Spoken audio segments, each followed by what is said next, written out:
গাজীপুরের এক প্রত্যন্ত গ্রামে একটা পরিত্যক্ত কুয়া ছিল। স্থানীয় মানুষ বলতো প্রতি পূর্ণিমার রাতে সেই কুয়া থেকে একটি শিশুর কান্নার শব্দ শোনা যায়। হযরত উমর রাদিয়াল্লাহু আনহু বলেছেন, তোমাদের সন্তানদের এমনভাবে গড়ে তোলো যা তোমাদের যুগের চেয়ে ভিন্ন, কারণ তারা এমন যুগে জীবনযাপন করবে যা তোমাদের থেকে ভিন্ন। 2024 সালে হার্ভার্ড ইউনিভার্সিটির গবেষণা বলছে, শিশুরা যখন গল্প শোনে এবং সমস্যার সমাধান করে তখন তাদের মস্তিষ্কের প্রিফ্রন্টাল কর্টেক্স সিদ্ধান্ত নেওয়ার অংশ সক্রিয় হয়, কিন্তু যখন তারা মোবাইল ভিডিও দেখে তখন মস্তিষ্ক প্যাসিভ মুডে থাকে, অর্থাৎ শুধু গ্রহণ করে, কিছু চিন্তা করে না। আসসালামু আলাইকুম। আপনি যদি 2 থেকে 13 বছর বয়সী শিশুর বাবা কিংবা মা হন, অথবা আপনি যদি একজন স্কুল শিক্ষক হন কিংবা একজন ফাস্টফুড দোকানদার, তাহলে আজকের এই ভিডিও শুধুমাত্র আপনার জন্যই।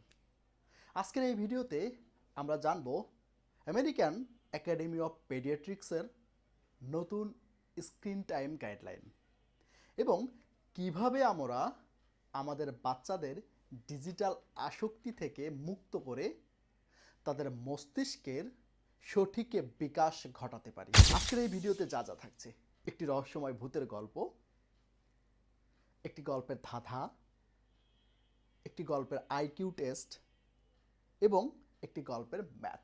এই 4টা বিষয় নিয়ে আজকে আমরা আলোচনা করব। এই 4টি ইন্টারেস্টিং জিনিসের সাহায্যে আমরা হব সবচেয়ে মজার বাবা মা, হব সবচেয়ে প্রিয় শিক্ষক, অথবা হব সবচেয়ে লাভজনক ফাস্ট ফুডের দোকানদার। সবার আগে গত পর্বে আমরা যে আলোচনা করেছিলাম তার উত্তরগুলো দিই। নিঝুম দ্বীপের অদৃশ্য পাহারাদার, এর রহস্যটা আসলে কি? অনেকেই কমেন্টে লিখেছেন, অনেকে ভয়েস SMS পাঠিয়েছেন, ধন্যবাদ সবাইকে। সেই অদৃশ্য পাহারাদার আসলে ছিল মিথেন গ্যাসের বুদবুদ। পুকুরের তলায় জমে থাকা জৈব পদার্থ থেকে মিথেন গ্যাস তৈরি হয়, যা সন্ধ্যার পর পানির উপরে উঠে আসে।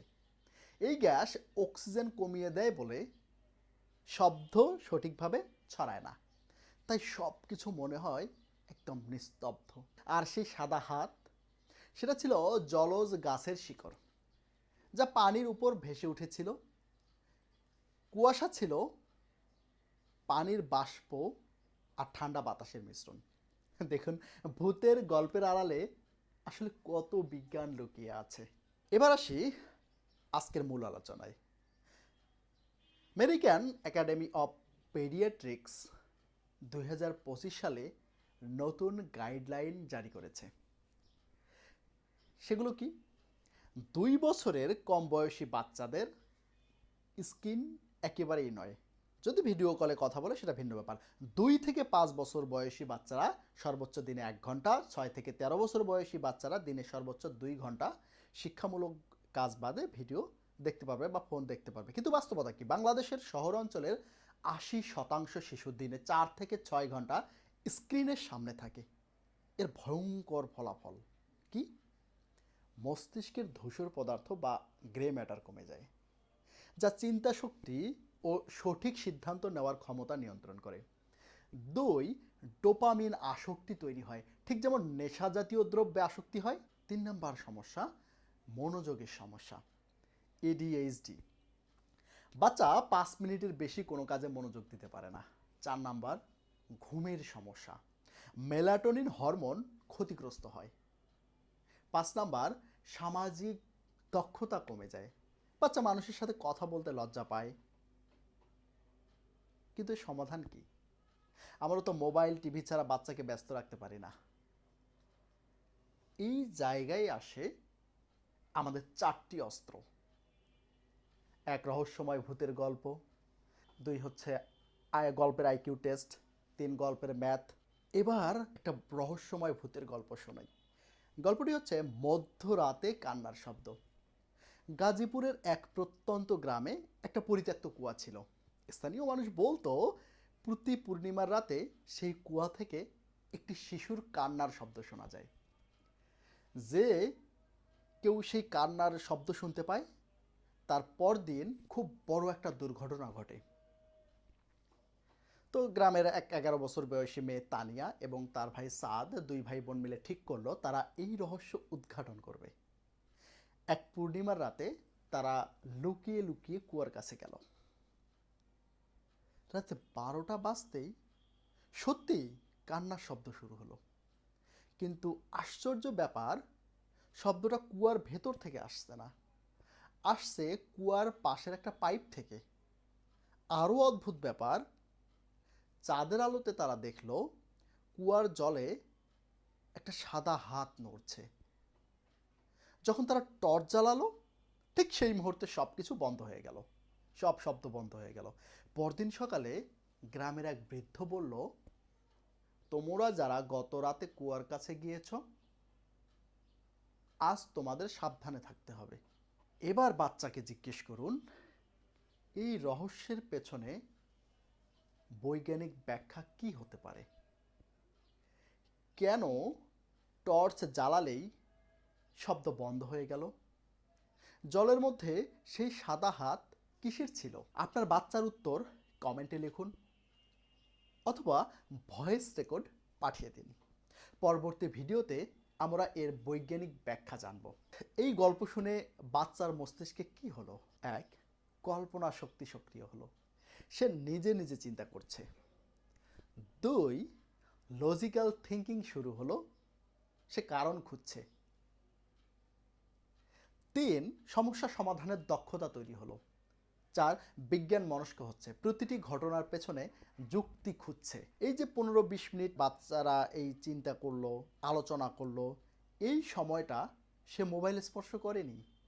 এভাবে প্রতিদিন 3 থেকে 4 বার এমন কার্যক্রম করলে স্ক্রিন টাইম 50% পর্যন্ত কমে যাবে। আল্লাহ তাআলা পবিত্র কোরআনে বলেছেন।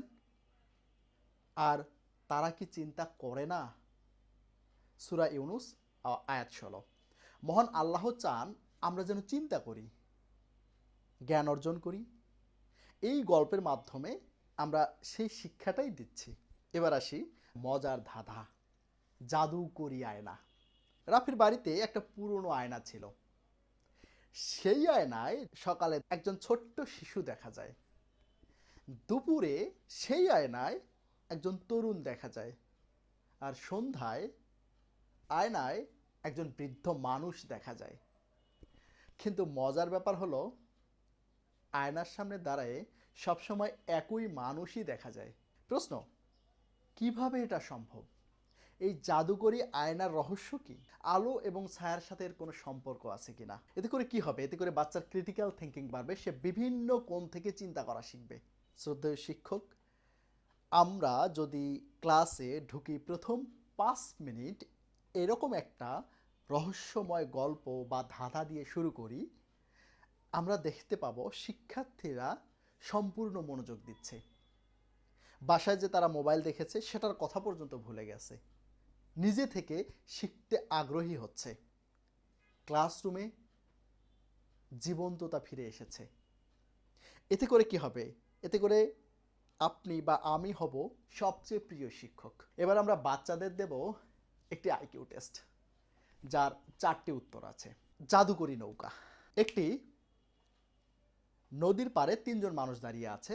একজন বাবা, যার ওজন 90 কেজি, একজন মা, তার ওজন 70 কেজি, একটি 8 বছরের ছেলে, যার ওজন 30 কেজি। তাদের একটি ছোট্ট নৌকা আছে, যা সর্বোচ্চ 100 কেজি ওজন বহন করতে পারে। প্রশ্ন, কিভাবে 3 জনই নদী পার হতে পারবে? আপনার বাচ্চার কাছে এই প্রশ্নটি করুন এবং উত্তর কমেন্টে লিখুন। আমরা যারা বড় আছি, আমাদের কাছে এগুলো সহজ মনে হতে পারে। মনে রাখবেন, আমরা বাচ্চার মস্তিষ্ক উন্নয়ন করছি। এই আইকিউ টেস্ট তৈরি করে problem solving skill, step by step planning এবং লজিক্যাল রিজনিং। এবার আসি গল্পের ম্যাথে। আবুর বাবার একটি আম বাগান আছে। বাগানে 15টি আম গাছ আছে, প্রতিটি গাছে 12টি করে আম ধরে। আবু প্রথম দিন 20টি আম পেড়ে নিল, দ্বিতীয় দিন তার বন্ধু রহিম এসে 35টি আম পেড়ে নিল। তৃতীয় দিন প্রচণ্ড ঝড়ে 40টি আম পড়ে গেল। প্রশ্ন, এখন গাছে আর কতটি আম ঝুলে আছে? উত্তরগুলো কি হতে পারে? হয়তো এমন হতে পারে 85টি আম, হতে পারে 95টি আম, হতে পারে 105টি আম, হতে পারে 65টি আম। দেখুন, এভাবে গল্পের মধ্য দিয়ে ম্যাথ শেখালে বাচ্চা ম্যাথকে ভয় পায় না, মজা পায়, বাস্তব জীবনে প্রয়োগ বোঝে। ফাস্টফুড দোকানদার ভাইয়াদের জন্য business idea, customer retention strategy. আজকের এই 4টে ভিডিও টপিক, ভূতের গল্প, ধাঁধা, আইকিউ টেস্ট, ম্যাথ, একটি সুন্দর A5 সাইজের কাগজে প্রিন্ট করুন। এরপর প্রতিটি টেবিলে এই কাগজ রাখুন এবং একটি সাইনবোর্ড লাগান। আজকের 4টি প্রশ্নের সঠিক উত্তর দিন, জিতে নিন 20 টাকার একটি চকলেট। এবং সব প্রশ্নের উত্তর আগামীকাল এখানেই পাবেন। প্রতিদিন নতুন নতুন প্রশ্ন দিন, আর আমরা প্রতি সপ্তাহে নতুন সেট দেব। এতে করে কি হবে? বাচ্চারা খাবারের জন্য অপেক্ষা করতে করতে বিরক্ত হবে না, প্রশ্ন নিয়ে ব্যস্ত থাকবে। বাবা মা খুশি হবেন, তাদের বাচ্চা মোবাইল না থেকে মস্তিষ্কের চর্চা করছে। কাস্টমার রিটেনশন বাড়বে, পরদিন উত্তর জানার জন্য আবার আসবে। মুখে মুখে প্রচার হবে, অমুক দোকানে বাচ্চাদের জন্য মজার প্রশ্ন থাকে। আপনার দোকান হবে পরিবার বান্ধব, বাবা মা নিজেরাই বাচ্চা নিয়ে আসবে। এতে আপনার খরচ মাত্র 2-3 টাকা কাগজ, 20 টাকার চকলেট প্রতিদিন। লাভ, এতে লাভ কি? একজন নতুন লয়াল কাস্টমার, মাসে 500 থেকে 1000 টাকা আপনি তার কাছে বিক্রয় করতে পারবেন। এবং এই ব্যবসায়িক কৌশলটা হালাল এবং সৎ উপায়ে কাস্টমার সেবা বৃদ্ধির একটি উত্তম পদ্ধতি। ইনশাআল্লাহ এই আইডিয়া আপনার ব্যবসায় বরকত নিয়ে আসবে। 2024 সালে হার্ভার্ড ইউনিভার্সিটির গবেষণা বলছে, শিশুরা যখন গল্প শোনে এবং সমস্যার সমাধান করে তখন তাদের মস্তিষ্কের প্রিফ্রন্টাল কর্টেক্স, সিদ্ধান্ত নেওয়ার অংশ, সক্রিয় হয়। কিন্তু যখন তারা মোবাইল ভিডিও দেখে তখন মস্তিষ্ক প্যাসিভ মুডে থাকে, অর্থাৎ শুধু গ্রহণ করে, কিছু চিন্তা করে না। ইসলামিক দৃষ্টিকোণ থেকে হযরত উমর রাদিয়াল্লাহু আনহু বলেছেন, তোমাদের সন্তানদের এমনভাবে গড়ে তোলো যা তোমাদের যুগের চেয়ে ভিন্ন, কারণ তারা এমন যুগে জীবনযাপন করবে যা তোমাদের থেকে ভিন্ন। আজকের যুগে প্রযুক্তি এড়ানো সম্ভব নয়, কিন্তু আমরা চাই সুস্থ মস্তিষ্ক। আমাদের 5টি সোনালী পরামর্শ: প্রতিদিন কমপক্ষে 30 মিনিট পরিবারের সাথে গল্প আলোচনা করুন। খাবার টেবিলে কোনো মোবাইল নয়, এই সময় পরিবারের সাথে কথা বলুন। ঘুমানোর 1 ঘন্টা আগে সব স্ক্রিন বন্ধ করে দিন, বই পড়ুন অথবা গল্প বলুন। সপ্তাহে 1 দিন নো স্ক্রিন ডে, অর্থাৎ পুরো পরিবার একসাথে আউটডোর কার্যক্রম করুন। 5, বাচ্চার সামনে নিজে মোবাইল কম ব্যবহার করুন, আপনি তাদের রোল মডেল। আল্লাহ তাআলা বলেন, হে ঈমানদারগণ, তোমরা নিজেদের এবং তোমাদের পরিবার পরিজনকে জাহান্নামের আগুন থেকে রক্ষা করো। সূরা তাহরিম আয়াত 6। আমাদের সন্তানদের ডিজিটাল আসক্তি থেকে রক্ষা করা ঈমানি দায়িত্ব। তো আজকের এই ভিডিও থেকে আমরা কি কি শিখলাম? 1, ডিজিটাল আসক্তি থেকে মুক্তির উপায়। 2, বাচ্চার মস্তিষ্ক উন্নয়নে সৃজনশীল পদ্ধতি। 3, শিক্ষক ও ব্যবসায়ীদের জন্য কার্যকর কৌশল। 4, পরিবারে মানসম্পন্ন সময় কাটানোর গুরুত্ব। আজকের 4টি প্রশ্নের উত্তর আপনার বাচ্চার কাছ থেকে নিন। উত্তরগুলো কমেন্টে বা ভয়েস রেকর্ড পাঠান। আগামী ভিডিওতে সঠিক উত্তর জানুন। পরিশেষে রাসূল সাল্লাল্লাহু আলাইহি সাল্লাম বলেছেন, যে ব্যক্তি সৎ কাজের পথ দেখায় সে সেই কাজ সম্পাদনকারীর সমান সওয়াব পাবে। সবাইকে ধন্যবাদ। দেখা হবে আগামী ভিডিওতে। আল্লাহ হাফেজ। আসসালামু আলাইকুম।